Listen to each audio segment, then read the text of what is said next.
An old adage cautions us that a stitch in time saves nine.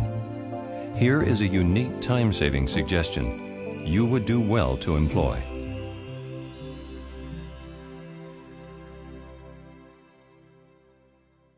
Occasionally, I have the happy experience of speaking to high school students.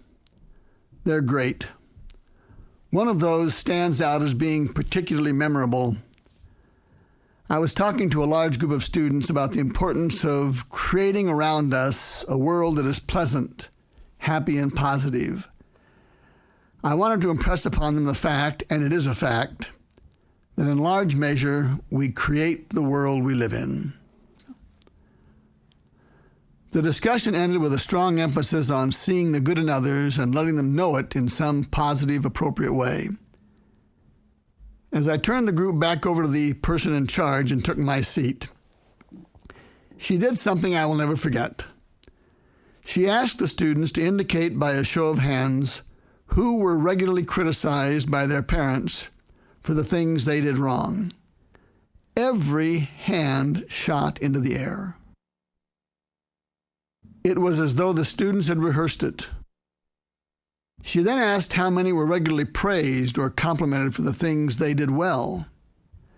Not one hand went up. Not one. The school at which I was speaking was located in a socially stable community of solid, middle-class, church-going families. It was a community built around a fine university, and many of its citizens were associated with the university as students, faculty members, and support personnel. It was a community rich in well-educated and professional people. I wondered, how can this be? How is it possible that in a community of this quality, parents could be so negative? I'll tell you how.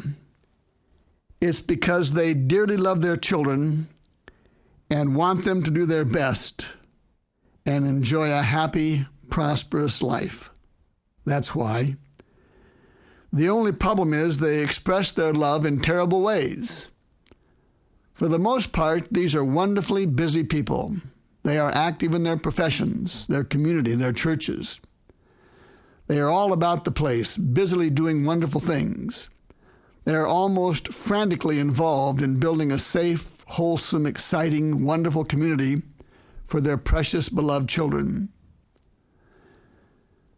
They are dashing about between piano lessons, ballet lessons, little league activities, school activities. It's a huff-puff lifestyle.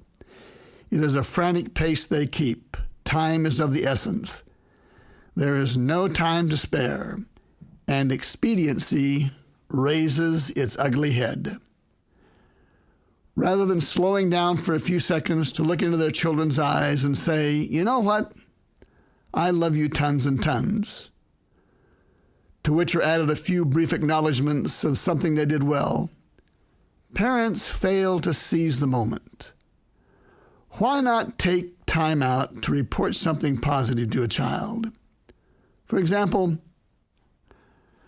I met your best friend's mother at the grocery store today, and she told me what a nice, well-behaved person you are when you visit their home.